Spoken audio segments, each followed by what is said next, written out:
En décrétant le changement, l'immobilisme s'est mis en marche et je ne sais plus comment l'arrêter. Cette citation nous vient d'un homme politique, Edgar Faure, et illustre parfaitement ce qui se passe dès lors que dans une entreprise ou une organisation, vous annoncez des changements et des transformations. Pourtant, chacun d'entre nous, il ne se passe pas une journée au sein des entreprises et des collectifs sans que des processus de transformation et de changement ne nous percutent. Bien sûr, c'est l'intelligence artificielle. Bien sûr, c'est un nouveau logiciel qui se déploie, c'est une nouvelle organisation, une nouvelle relation client, un changement de la supply chain, voire un changement de toute l'organisation avec des organisations qui passent de matriciel à plateforme. C'est tous les jours un véritable tsunami. Et dans ce tsunami, il y a un personnage qui est apparu, qui est là depuis un bon moment et qui s'appelle la résistance au changement. Ça résiste, ça résiste, ça résiste, ça résiste, ça résiste, ça résiste, ça résiste, ça résiste.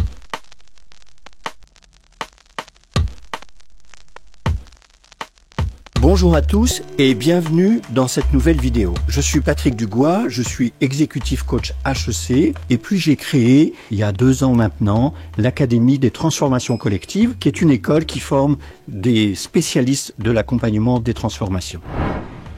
Laissez-moi vous raconter une histoire de changement. Dans les années 70, on a cherché à moderniser l'agriculture française et pour ce faire, on a voulu, à cause de la mécanisation, créer de grandes parcelles. Pour faire ça, on a supprimé des chemins, on a fait ce qu'on appelle un remembrement et puis on a arraché des haies. Dans une région que je connais bien, qui est la région du Berry, il y a eu, à ce moment-là, une véritable révolte contre cette politique. Les paysans berrichons tenaient à l'élevage, à leur manière de faire de l'agriculture, à leur paysage, et du coup, ils ont tellement résisté que l'essentiel des haies dans le Berry n'ont pas été arrachés. À l'époque, ces agriculteurs qui résistaient étaient stigmatisés comme des anciens qui ne comprenaient rien à la modernisation et au monde moderne. Aujourd'hui, vous devez savoir que dans toutes les régions de France, 50 ans plus tard, il y a des politiques publiques avec de l'argent public pour replanter des haies. C'est-à-dire que ces paysans qui résistaient, qui avaient tort et qui étaient les anciens dans les années 70, sont devenus les modernes.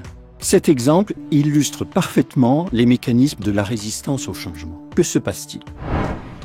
D'abord, la résistance au changement peut se présenter sous des formes différentes. Il y a les formes que vous connaissez bien, qui est la forme de la protestation. On vient ainsi d'annoncer des fermetures d'usines chez Michelin et les syndicats protestent. Vous allez avoir des manifestations, peut-être des occupations, des banderoles. Première forme de la résistance, la protestation. Cette résistance, d'une certaine manière, est la plus facile parce qu'on la voit bien et qu'elle se manifeste clairement. Vous avez d'autres formes de résistance au changement. La deuxième grande forme, c'est l'évitement. Par exemple, vous déployez un nouveau système d'information au sein d'une entreprise et vous découvrez au bout de quelques années que dans telle équipe, à tel endroit, vous avez un acteur qui, au lieu d'utiliser le système d'information, a fabriqué lui-même, à partir d'un tableau Excel, un autre système d'information en double. Ce qui s'est passé, c'est qu'il a résisté à sa manière, c'est-à-dire qu'il a préservé sa manière de faire son propre travail. Première manière, la protestation. Deuxième manière, l'évitement. Troisième manière, massivement à l'œuvre dans les phénomènes de résistance au changement, c'est le désengagement, c'est la fuite.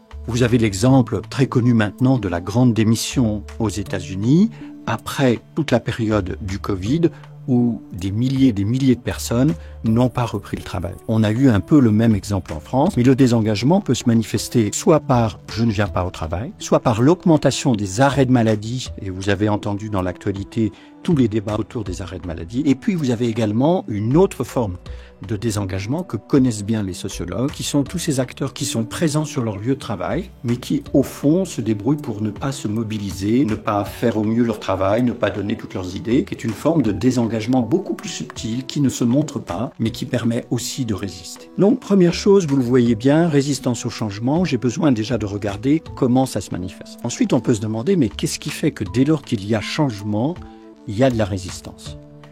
Il y a plusieurs raisons à ça. La première raison, très connue, que vous pouvez identifier facilement, c'est précisément la peur de l'inconnu. Dès lors qu'une chose nouvelle arrive, je pense par exemple à l'intelligence artificielle aujourd'hui, mais repensez au débat qui existait par exemple sur Internet il y a quelques années. Vous aviez tout un débat sur l'idée de on ne pouvait pas consommer sur Internet parce que c'était dangereux.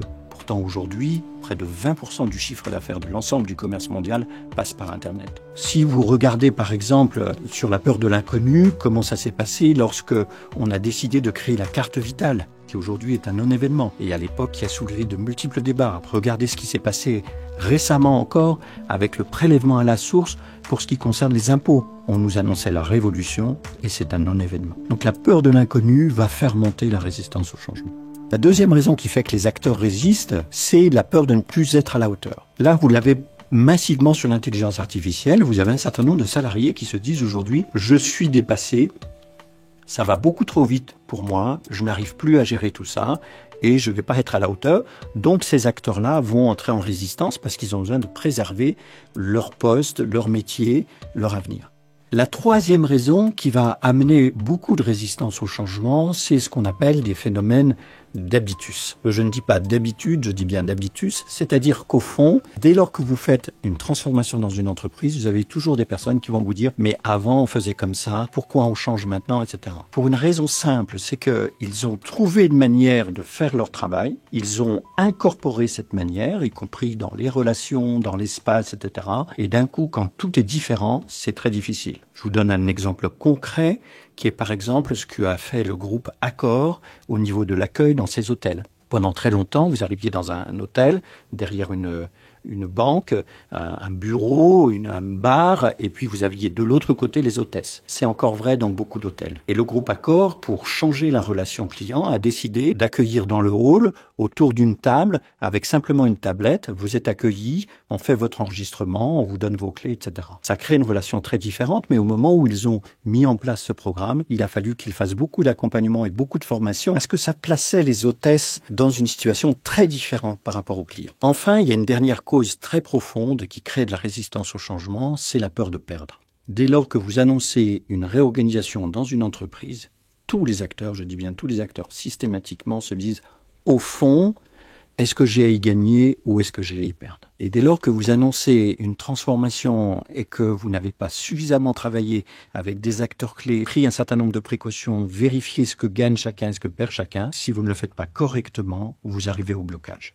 Je vous donne un exemple simple. Repensez à tous les débats qui sont encore sur la table aujourd'hui sur la réforme des retraites. Immédiatement, le débat, c'était qui a perdu, qui a gagné, est-ce que les femmes ont été moins bien traitées, est-ce qu'au niveau de la pénibilité, on a pris en compte quelque chose, etc. Qui a gagné, qui a perdu.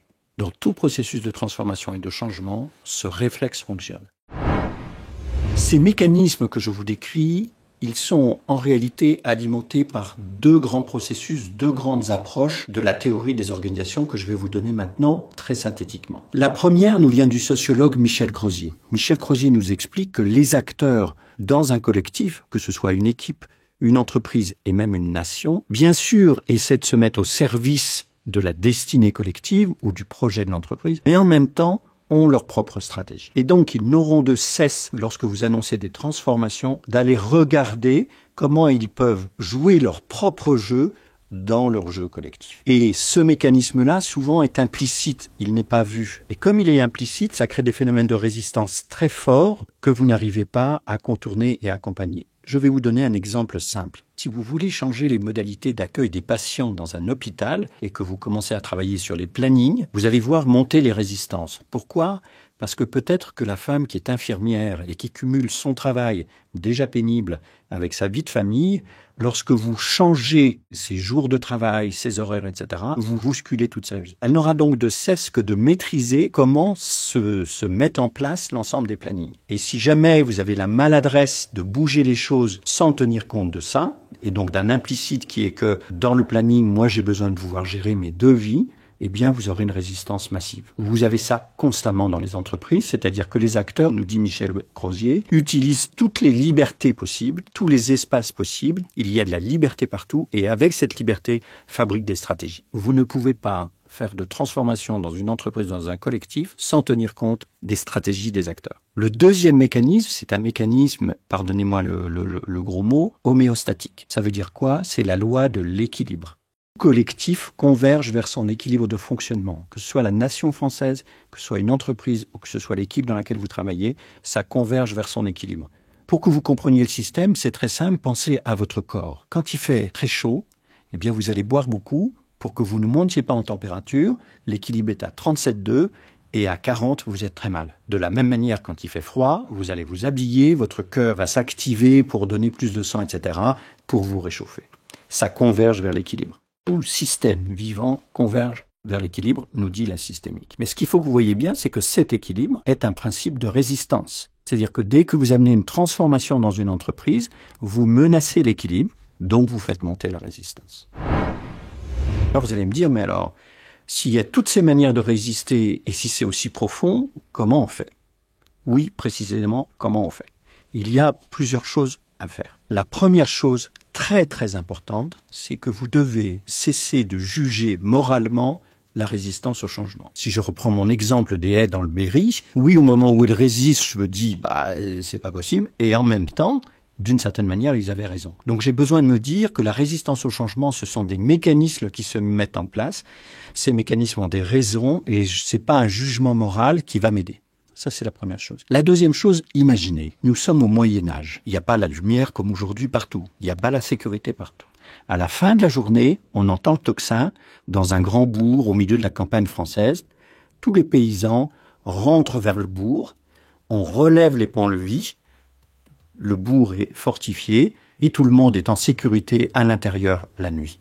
Que veut dire cet exemple? Il veut dire que je vais mettre derrière les fortifications ma vie, c'est-à-dire ce qui est le plus précieux. Vous devez mesurer que la résistance au changement est une manière de protéger ce qui est précieux. Il y a plein de raisons différentes, mais au fond, derrière la résistance au changement, non seulement je ne vais pas la juger moralement, mais je vais voir à quel point elle est précieuse. C'est une énergie extrêmement précieuse et je vais essayer de m'appuyer dessus. C'est la troisième manière que vous allez devoir utiliser pour accompagner la résistance au changement. C'est de vous dire que puisque c'est une énergie précieuse, ma question va être comment je fais pour que cette énergie contribue à la transformation plutôt que ne bloque la transformation. Et là, j'ai un mouvement à faire très important qui est de faire alliance avec les acteurs, alliance avec leur résistance, pour les faire passer d'un changement subi, imposé, vécu comme négatif, à un changement choisi. Dans ce mouvement, d'ailleurs, peut-être que vous êtes obligé de mener des négociations, des discussions, des ajustements. Mais vous allez arriver à un point où, parce que les acteurs ont rechoisi leur changement, alors vous n'avez plus de résistance. Bien entendu, malgré toute cette compréhension, malgré les techniques que je vous propose, parfois, peut-être, que ça reste difficile. Personnellement, j'ai une botte secrète que je vous livre, qui est, quand il y a beaucoup de résistance au changement, c'est utile d'aller ailleurs. Qu'est-ce que je veux dire par là?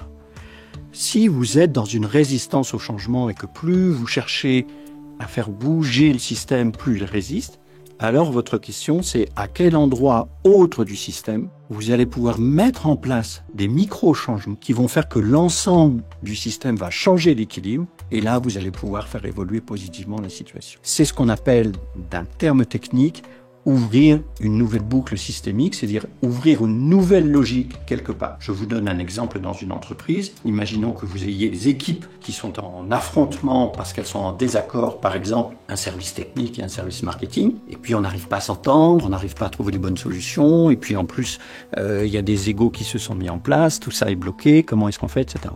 Votre question, ça va être d'ouvrir par exemple un atelier sur un sujet beaucoup plus neutre, qui n'est pas dans cette résistance au changement, pour simplement les habituer à se rencontrer et à parler d'autre chose. Et c'est parce qu'ils vont s'habituer à parler d'autre chose ailleurs dans le système qu'à un moment, cet affrontement va se déplacer et que vous allez pouvoir faire de la coopération là où il n'y avait que de l'affrontement. Si cette technique fonctionne formidablement bien, l'astuce, c'est choisir un autre lieu ou un autre thème pour permettre le mouvement du système en dehors de la résistance qui monopolise toutes les énergies si on y prend garde. Voilà, j'espère que cette manière de regarder le changement et sa résistance vous a intéressé, qu'elle vous permettra de regarder autrement les transformations que vous accompagnez aujourd'hui. Et puis je vous dis à très bientôt pour une nouvelle vidéo sur la chaîne AK Transformation.